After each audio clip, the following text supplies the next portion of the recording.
ยังเหลืออยู่หลังค่านึงเริ่มกุดเริ่มเห็นแล้วไอ้มีเหิงเฮาก็มีเห็นแล้วมาสุดหน้าน่าจะสูญหายไปได้บัดนี้เอาโอ้คลาสสิกขนาดเลยมาตะเวทนี่เนาะแม่เขาแนวอันเกิมเขาแนวกันได้ทุกด้านทุกเจจะเอาฟืนมาซื้ออันนี้คือแห้งไม่ยิ่งโดยเฉพาะเลยอันนี้เด้อนาทีลูกสะใภ้แหละเนี่ย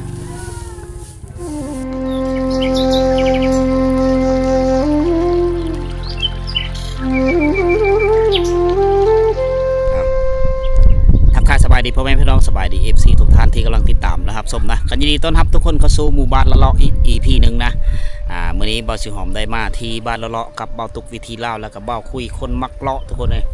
พาพ่อแม่พี่น้องมาตามติดวิถีชีวิตและกับใบหน้าอันใหม่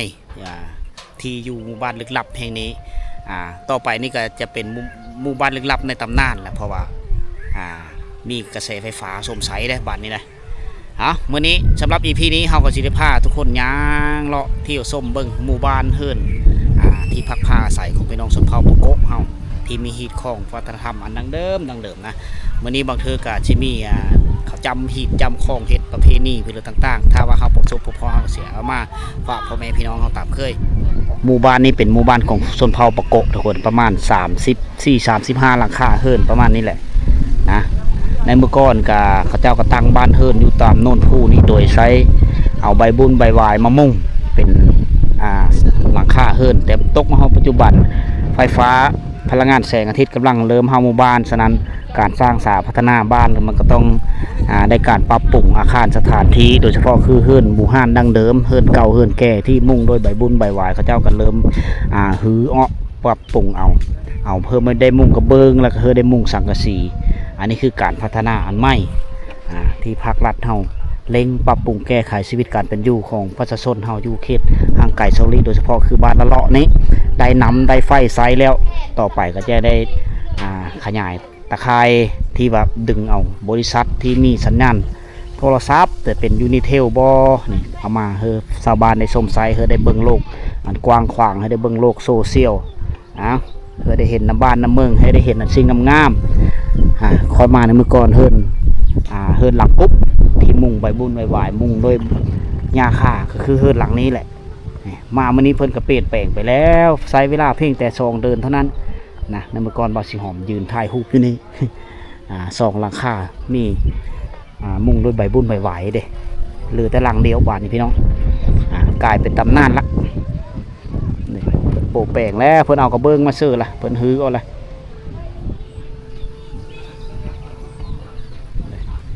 ตะขาววันนี้มันแดดพูนอยู่พุ่นเขาเจ้าจะเฮ็ดฮีดคลองเขาเฮ็ดปลาสู้กินดองนะอยู่พุ่นนะเมื่อเฮิรนโผอยู่เวียดนามแล้วกลับมาเฮ็ดฮีดตำหลัง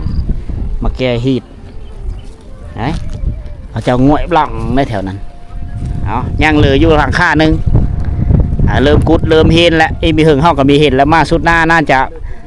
จะสูญหายไปได้บัดนี้มื้อนี้รีวิวมาให้พ่อแม่พี่น้องเขาได้เบิ่งก่อนการใช้งานประมาณ20-30 ปีเขาเจ้าก็ปลูกแปลงไปทุกคนไม่ได้นอนแล้วเขาเจ้าไว้แต่งอยู่โคกินดังฟืนดังไฟซื่อใบตองคอก็มีเม้นอันนี้ใบบุญใบเซย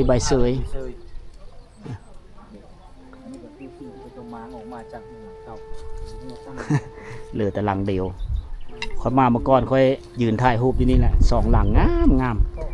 โซนเบิงมีต่อไฟนี่มันจะไหนมันจะหนาแน่นมันจะมันได้โซนนี้มันจะมันเพราะว่าอายไฟมากมอดมีกลิ่น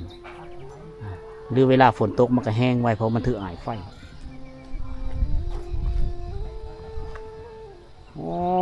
คลาสสิกขนาดเลย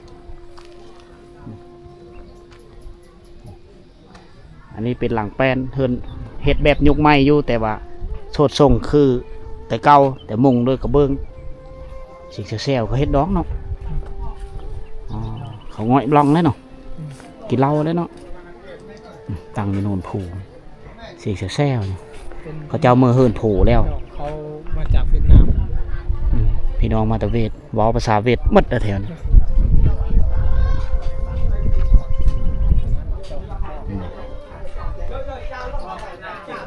โอ้เจ้าเฮ็ดฮีดแก้ฮีดนี่เสียงปะเสียงเว้าติ๊กจอกจอแจ๋แซ่ๆก็ได้อันนี้คือการแก้ฮีดตำหลังเป็นเริ่มมันจะมีกรณีนี้ถ้าว่ามักฮักกันระหว่างครูบ่าวสาวปกติแล้วเขาเจ้าจะมามั่นหมายกันก่อนมั่นหมายกันประมาณเดือนหนึงเดือนที่2เขาเจ้าจะตบแต่งฮีดคล้องเฮ็ดตามฮีดให้มันแล้วมันโทนแล้วจังได้มือเฮิรนโผแต่ว่าตกมันในปัจจุบันเขาเจ้าก็เปลี่ยนแปลงไปแก้ไขไปปรับปรุงกันไปนะเขาเจ้าก็มีเงินแน่ก็เมื่ออยู่นำกันก่อนเมื่ออยู่น้ำโผก่อนแล้วได้เงินได้เพื่อก็จังมาเฮ็ดฮีดคล้องปตามหลังอันนี้ก็เป็นวิธีการหนึ่งเป็นฮีดคล้องอีกอันหนึงเขาเจ้ากับปรับปรุงแก้ไขกันไป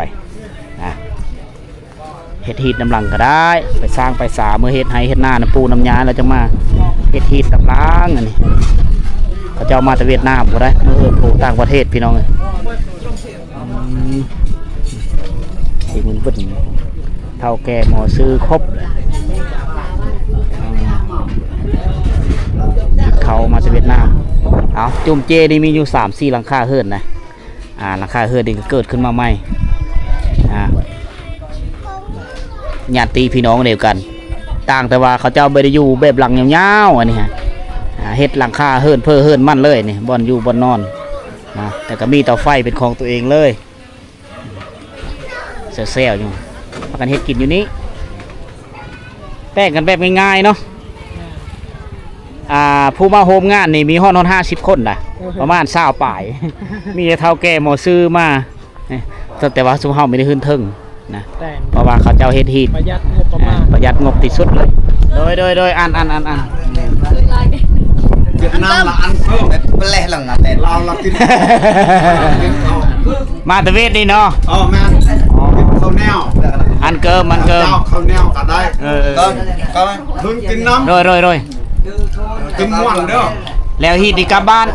จำแต่คนว่าคือคนน้อยจ้ะก็ซ่องในละเว ทอยมันเวียดนามมาเข้าใจความเราเนี่ย เยอะเว้าได้2 ภาษา ภาษาลาวเข้าใจเลย กำลังกินข้าวกำลังรับประทานอาหารอันนี้คือการแต่งดอง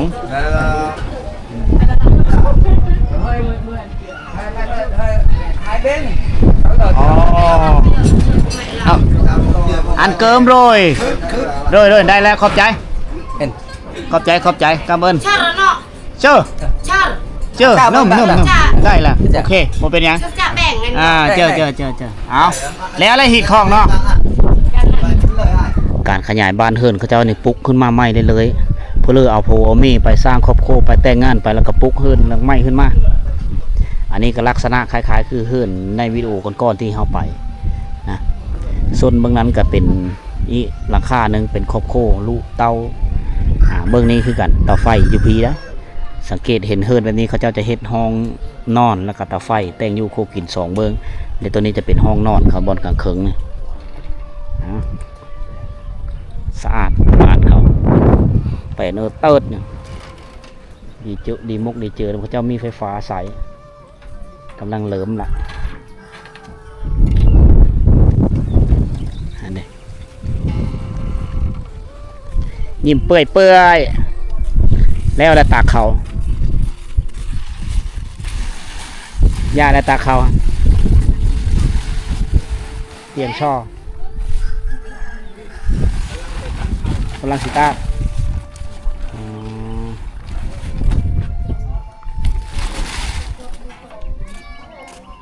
มือนี้มันแดดยังต่ำอยู่บ่ยังต่ำด้วยมืออยู่บ่ด้วยเสียวโซลาชีเลยเด้เนาะเขาติดตั้งจากรถไถโอ้ยไปแล้วมันไปแล้วจับให้เราเนี่ย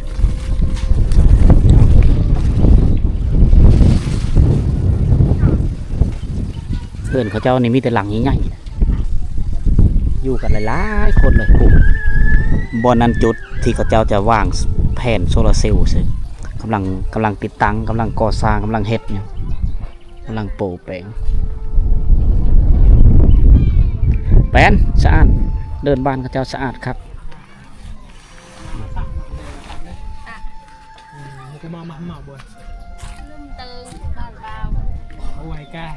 บาร์บ้าวเบาเลยกับบาร์บ้าว50กระสอบบรุษ ลิตรล็อก50กระสอบ น้ำจุกบี้ มาตัวเฮาอ่ะปีหนึ่งนี่ได้ต้องกระสอบ โมเมนต์เราตัวแต่ว่าเราบอกกล้าเปิดเผย เราก็เลยเว้าสำนันก่อน ลืมกี่แม่เถอะ ลือ เลือ ชัด เสียดอะไร นี่กำลังตักเข้าเนาะ นี่มันเนี่ยไปไว้นานตรงนี้ไปกรองไปรู้นะก็ ก้อยมะนาวเนี่ยอาใกล้บ่นี่ มา อามอน หลาน อืม เด็ดออกแล้วเริ่มตักเข้าเลยเนาะ อืม ตักเข้าไปสี เบิดปีได้2กระสอบแล้ววะแล้วว่าได้แต่2กระสอบ สองกระสอบไม่ได้สิกุ้มกินมัน บอกโอ้ยเราบอกกล้าเปิดเผยเฉยๆมันคือจรรยาบรรณของเขา ที่จริงเปิดเผยบ่ได้ อืม เป็นจรรยาบรรณของ คือ เจ้า คือใกล้นี่กะสอกโตเขา พี่สาว ใช่กระมอนนะฮะตุ๊กกระมอนนะผมนุ่งเสื้อเหลืองเบิ่งกว่าเสาเฮินเขาเจ้าน่ะไม้เป็นล่ำเลยมาอ๋ออันนี้ก็มี2ครอบครัวคือกัน อยู่นำกันดังไฟคนละบอนคนละเบื้องขายเครื่อง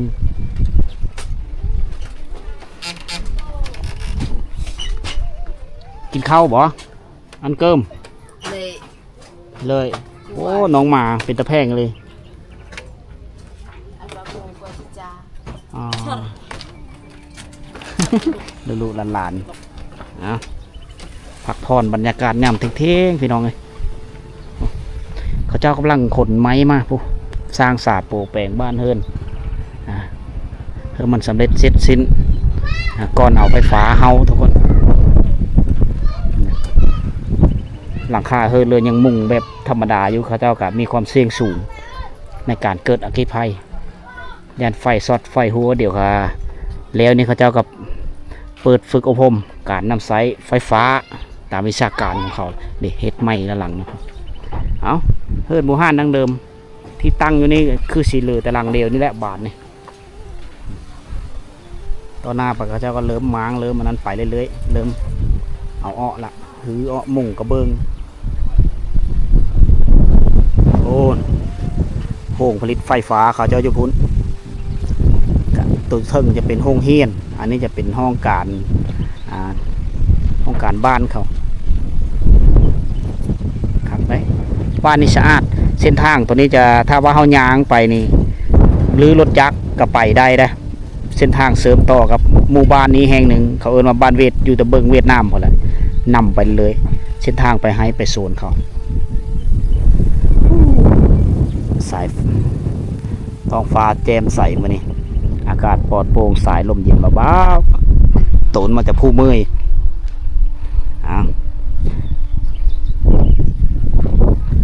เฮิรนหลังนี้งามกว่าหมู่แล้วก็ตั้งอยู่ในโน่นเป็นแป้นอยู่ลุมนี้มีแต่ฟืนทั้งหมดที่นำมาเป็นเสื้อเฟืองในการแต่งอยู่โคกินทุกด้านทุกแจ่จะเอาฟืนมาเสื้ออันนี้คือแห้งไม่ยิ่งโดยเฉพาะเลยแต่ละมือไปตัดไปอ่องเงาเสื้อกับผ้ามาสะสมไว้เบิ่งเต็มมีบ่เลยว่า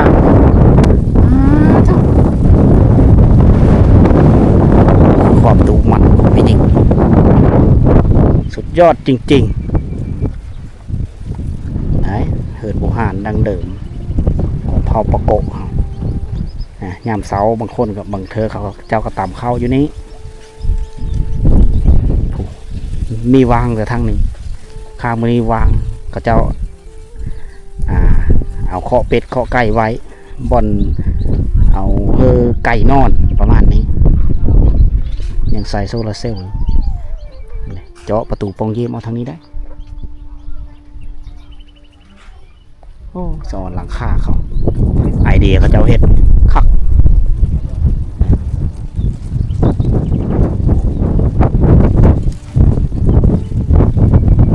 นี้นี่ท้องฟ้ามันแดดนะ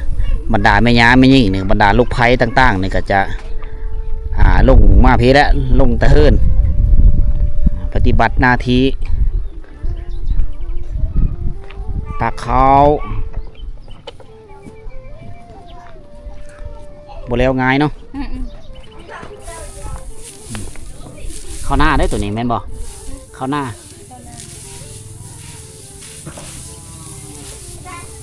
เพื่อที่ได้กินข้าวทุกคนเอ้ยเมื่อง่ายอันนี้จะเป็นแนวพันเข้าหน้าอันนี้เด้อหน้าที่ลูกสะใภ้แหละเนี่ย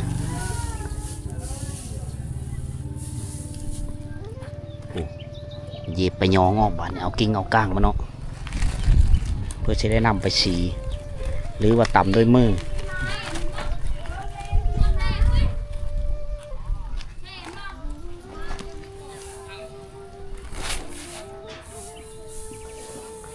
โอ้ประเพณีแถวนี้ต่างเลยเพราะว่า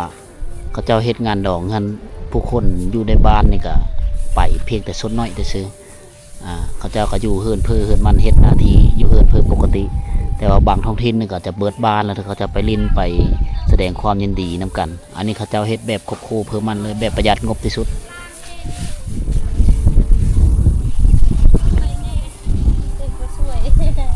โบราณกระแมนเนี่ยลูกไผ่เนี่ย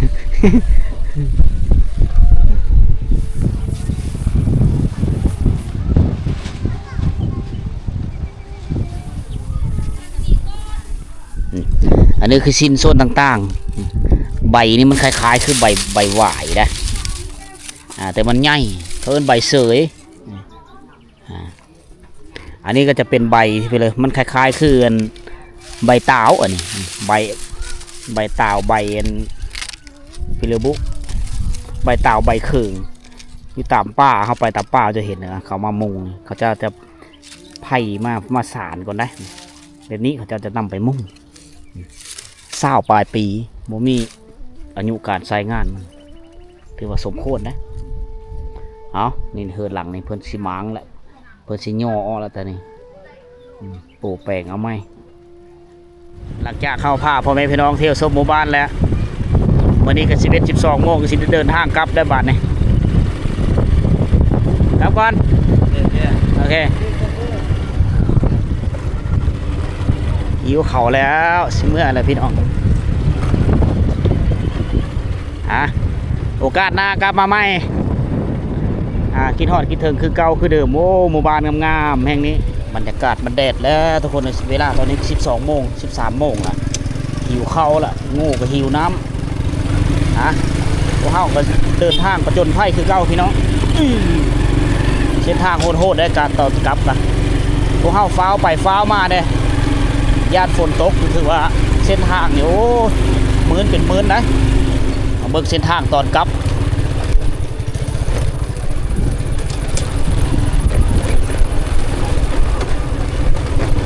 เอ็ด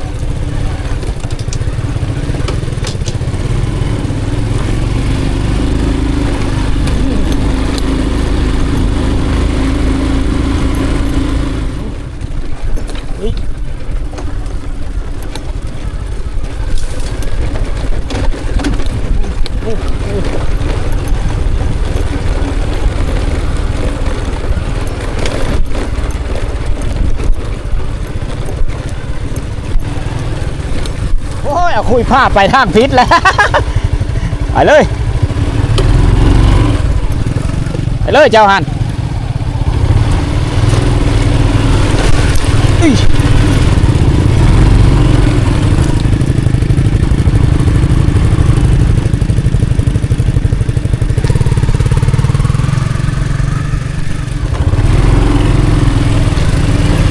เดี๋ยวไปตามร้องเลยลูก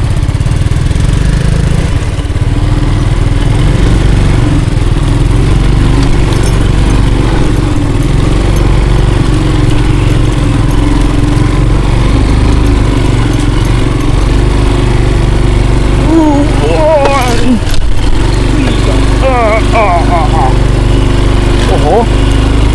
ว้ายเกือบล้ม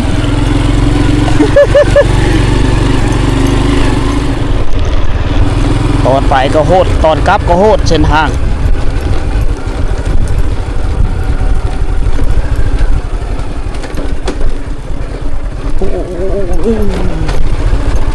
เหมือนหลังหมูนี่เป็นเหมือนหนังหมูเอ็ด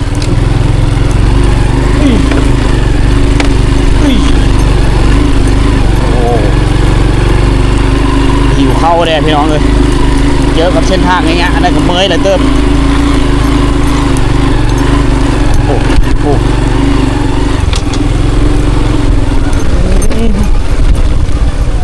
นี่เขาเรียกว่าเส้นทางของแท้เฮ้ยขาเมื่อมีแต่ลงภูกับลงนะลงไปเรื่อยๆพุ่ม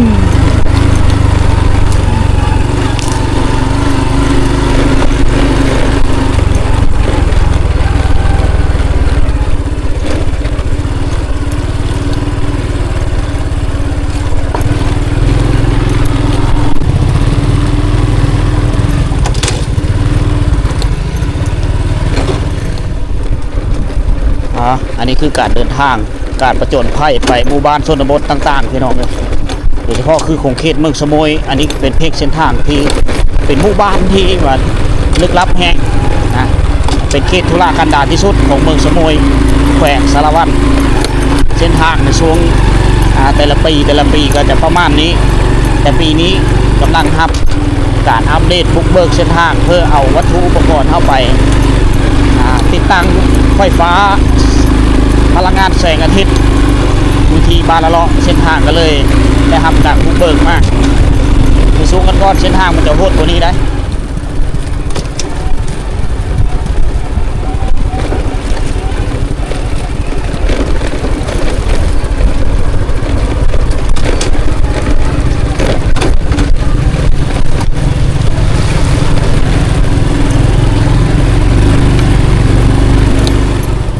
ยังอ่างอยู่เนาะรถเนาะ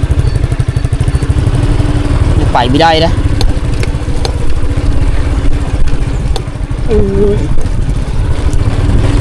รถนี้เขาจะเป็นรถเวทนี่เคลื่อนไหวไม่ได้โอ้เจ้าของไปแล้วบ้านยังเหลือแต่รถ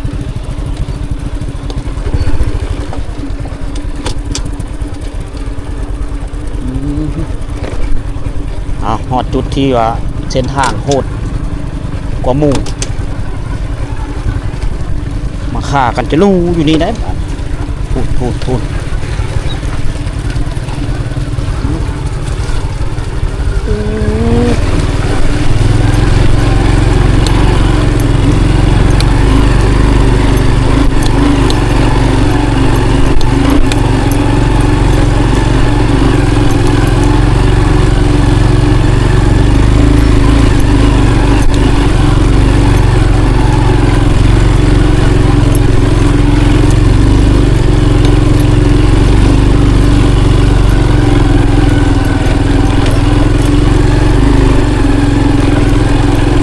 ยังอีกบอนหนึ่งพี่น้อง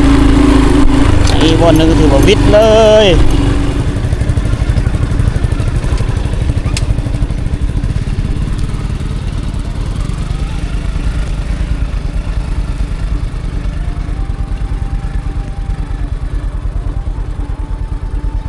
วิทย์ปุด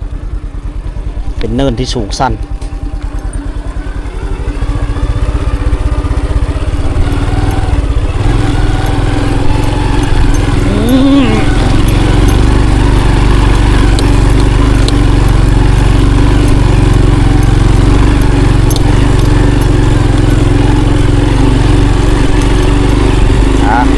โอเคทุกคนในการเดินทางเส้นทางก็ถือว่าวิทย์พ้นจากเส้นทางที่ว่าทุกข์ยากเส้นทางที่กันดารถือว่าวิทย์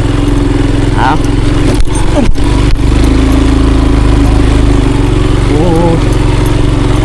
แต่ว่าสายกำลังแห้งเมื่อยล้าอะไรเติบเพื่อที่เดินทางออกมาวิทย์